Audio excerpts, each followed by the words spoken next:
Comme Mathieu, ils sont des milliers à avoir une phobie de l'avion.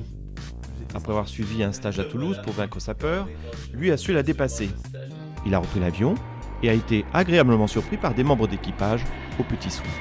Mais quand je suis revenu sur le dernier vol Toulouse-Paris, on a informé bien sûr le personnel que j'avais fait un stage, que j'avais cette peur. Et ce qui était agréable, au début j'ai senti le personnel plutôt froid, plutôt distant. Je me suis dit mince, eux ils n'ont pas vraiment l'air à l'écoute. Et j'étais surpris en fait à mi-vol. La responsable de cabine est venue me chercher en me disant venez, je vous amener dans le cockpit, comme ça vous allez voir comment ça se passe. Donc là j'étais agréablement surpris. Je suis allé dans le cockpit où là je suis tombé sur deux pilotes très à l'écoute qui m'ont tout expliqué et qui m'ont même proposé de rester dans le cockpit pour l'atterrissage.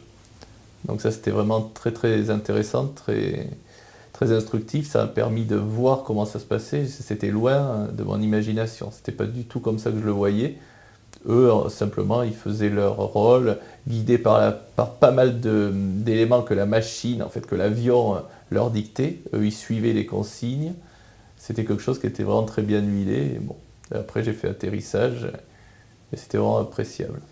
Ce qui est fou, c'est que j'ai su par ma femme que l'atterrissage avait été un petit peu mouvementé, mais moi, je m'en suis pas rendu compte. Dans le cockpit, en fait, c'était parfait. Et elle m'a dit, c'était assez mouvementé.